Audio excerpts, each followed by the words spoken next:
తర్వాత అమ్మాయిని పిలిచేద్దామా ప్లీజ్. నమస్కారం, నా పేరు ఇషానా తాత. నేనేమో క్యాన్సస్ నుంచి వచ్చాను.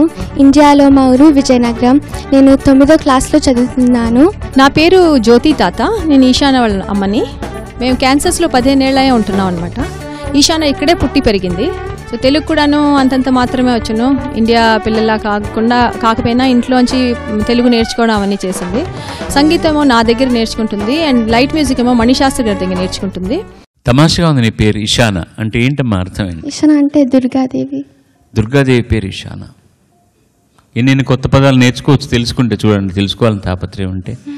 ఇషానా ఏ భాషలో వచ్చింది తల్లి ఇది? అంటే సంస్కృతం. ఇషానా మీకేమన్నా? లలిత సహస్రనామంలో కూడా ఇషానా అన్న పేరు సంస్కృతం. అయితే తప్పదు.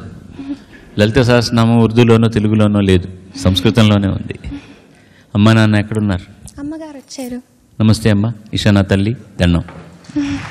ఆ పేరు వినగానే ఇషానా తరేనా అని పాడాలనిపించింది అనమాట. బాగుంది, చక్కటి పేరు. ఇషానా ఎంపిక చేసుకున్న పాట వేటూరు సుందరరామూర్తి గారి రచన, సంగీతం ఆడి బర్మన్, గానం ఆశా భోన్స్లే అండ్ ఎస్పి బాలసుబ్రహ్మణ్యం. చిన్ని కృష్ణుడి సినిమా నుంచి జీవితం. చాలా beautiful song. All the best. All the best Ishana. All the best Ishana.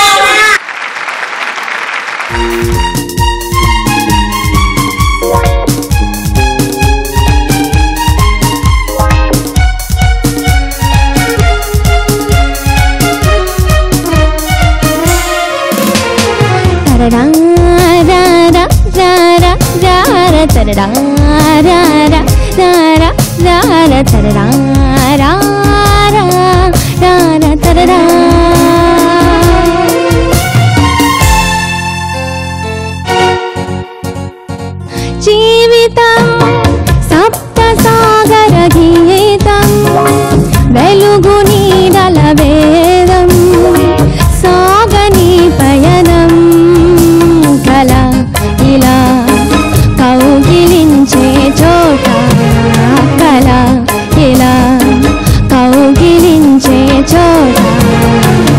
జీవితం సప్త సాగర గీతం, వెలుగు నీడల వేదం, సాగని పయనం, కల ఇలా కౌగిలించే చోట, కల ఇలా కౌగిలించే చోట.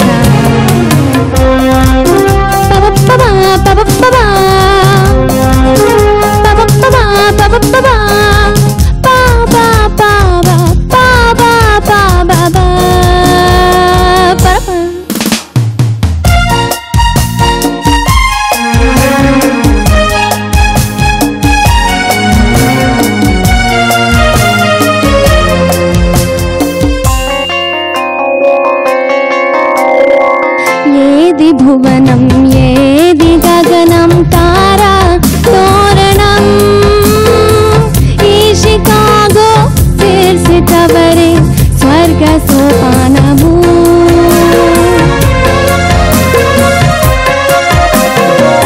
ఏది సత్యం ఏది స్వప్నం, డిజనీ జగతిలో ఏది నిజమో ఏది మాయో తెలియని లోకము. బ్రహ్మమానస గీతం, మనిషి గీసిన చిత్రం, చేతనాత్మక శిల్పం, మతి కృతి పల్లవించే చోట, మతి కృతి పల్లవించే చోట. జీవితం సప్త సాగర గీతం, వెలుగు నీడల వేదం, సాగని పయనం, కల ఇలా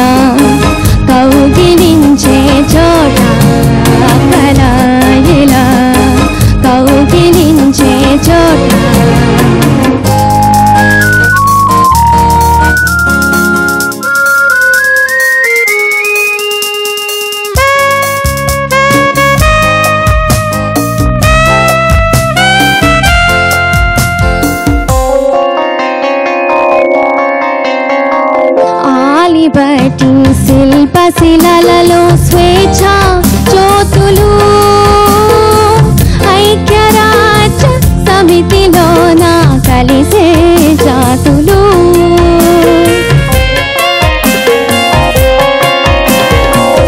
ఆకాశాన సాగిపోయే అంతరిక్షాలు ఏమి ఆమె పేచ్ కన్నా ప్రేమ సామ్రాజ్యము సృష్టికే ఇది అందం దృష్టి కందని దృశ్యం కవులు రాయని కావ్యం కృషి కృషి సంగమించే చోట ఖుషి ఖుషి సంగమించే చోట జీవితం సప్త సాగర గీతం వెలుగు నీడల వేదం సాగని పయనం కల ఇలా కౌగిలించే చోట కల ఇలా కౌగిలించే చోట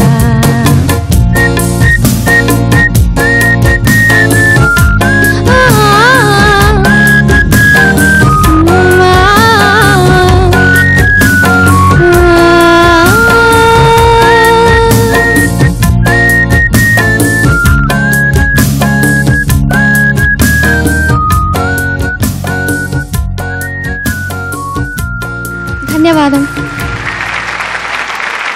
అమెరికా యాత్రా దర్శిని అని పేరు పెట్టి 500 పుటల్లో రాయవలసిన విషయాన్నంతా 5 వాక్యాల్లో రాసి పెట్టారు వేటూరు గారు. చాలా సులువైన పాట, తెలివైన ఎంపిక, విలువైన ప్రదర్శన చేశావు. కొంతమంది గాయని గాయకుల తర్వాత మళ్ళీ నువ్వు భారతదేశం అన్నావు, చాలా సంతోషం. ఎవరు అన్నా అనకపోయినా గాయని గాయకులు మాత్రం భారతదేశం అని అనాలి. కారణం ఏంటంటే భారత అన్న శబ్దంలో భా అంటే భావం, రా అంటే రాగం, తా అంటే తాళం. ఈ భావరాగ తాళయుక్తమైన జీవితం ఇక్కడ గడపగలం కాబట్టి ఈ దేశాన్ని భారతదేశం అంటారు అని చెప్తారు. కానీ చాలామంది భరతుడు పాలించడం వల్ల ఈ దేశానికి భారతదేశం వచ్చిందని ఒక తప్పు అభిప్రాయంలో ఉన్నారు. భరతుడి కంటే ముందు కూడా చాలామంది భరతులు ఆ నేల మీద పుట్టారు. భారతదేశంలో పుట్టాడు కాబట్టి భరతుడు అని పేరు వచ్చింది, కానీ భరతుడు పాలించడం వల్ల భారతదేశం అన్న పేరు రాలేదని చాలా యోగులు చెప్పిన మాట ఇది అందరూ దృష్టిలో పెట్టుకుంటారని అనిపిస్తుంది. సుందరరామూర్తి కల్కటా గురించి రాసిన తర్వాత నమః యమహానగరి రవీంద్రనాథ్ ఠాగూర్ కూడా వంగదేశాన్ని అంత అందంగా వర్ణించలేదనిపించింది. అంత గొప్పగా రాశాడు. అమెరికా గురించి ఎంత గొప్పగా రాశాడు. డోంట్ ఫర్గెట్ ట్యూన్కి రాశాడు ఈ పాట. ఈ పాటను బెంగాల్లో ఆర్వి బర్మన్ గారు ఎప్పుడో చేశారు. ఇది తర్వాత తెలుగులో పెట్టడం జరిగింది. Nobody can write like him అండి. నోబడి. అసలు ఏది భువనం, ఏది గగనం, తారాతోరణం, ఈ చికాగో సియర్స్ టవరే స్వర్గసోపానము, ఏది సత్యం, ఏది స్వప్నం, డిస్నీ జగతిలో ఏది నిజమో ఏది మాయో తెలియని లోకం. ఇవన్నీ కూడా కష్టపడితే రాయొచ్చు, ఎందుకంటే వర్ణన చేస్తూ దాన్ని చాలా అందంగా రాశాడు. కళ ఇలా కౌగిలించే చోట, ఇలా అన్నది సత్యం, భూమి ఉన్నది సత్యం. కళ అన్నదానికి రూపం లేదనమాట. మనకంటాం అంటే స్వాప్నిక ఏదో అది ఇలా నిజం, సత్యం. సత్యం మన మనసులో ఉండేటటువంటి నిత్యం అనుకునేటటువంటి ఒక స్వాప్నిక భావం రెండు కలిస్తే ఎలా ఉంటుందో అమెరికా అలా ఉంటుందని కళ ఇలా కౌగిలించే చోట. ఇంకోటి ఆకాశాన సాగిపోయే అంతరిక్షాలు అని రాశాడు. అంతరిక్షం అంటే ఆకాశమే. ఆకాశాన సాగిపోయే అంతరిక్షాలు ఏంటి? ఎంత అద్భుతమైన ప్రయోగం. ఆకాశాన సాగిపోయే అంతరిక్షాలు ఆయన అభిప్రాయం. అది రిక్షాల్లాగా ఆకాశంలో ఎక్కడ చూసినా కూడా ఎయిర్ప్లేన్లు వెళ్ళిపోతున్నాయన్నమాట. ప్లేన్లు అంతంత రిక్షాలు వెళ్తున్నాయని అంతరిక్షాలు అన్న మాటని ఎంత అందంగా వాడాడో సుందరరామూర్తి. సాహో సుందరరామూర్తి, సాహో ఆడి బొమ్మన్. మనం పాడడం ప్రాబ్లం లేదు. ఇలాంటి పాటకి there is a style of singing. You could have watched what ఆశాజీ has done, what Balu has done. There is a style. నువ్వు పాడడం అంతా మ్యూజికల్గా బాగుందన్నమాట. బట్ ఇప్పుడే అది ఎక్స్పెక్ట్ చేయడం కూడా తప్పే నీ దగ్గర నుంచి. It's as age comes, you will know it. There is a style of singing this song which you have to, that is the plus point of R.D. Burman. ఎవరు పాడినా అతను పాడినట్టే ఉండాలి, అలా చేస్తాడు అతని పాట. జీవితం స్టేట్మెంట్ సప్త సాగర తీరం తారే తారా, that should be the flow. నువ్వు మ్యూజికల్గా చక్కగా స్వరం రాసుకుని పాడుతున్నావు, యూ విల్ గెట్ ఇట్. ఇప్పుడు ఇంత బాగా పాడావు, నువ్వు ఇంకా అంత బాగా పాడతావని నాకు ఇంత నమ్మకం ఉంది. ఓకేనా? ఓకే.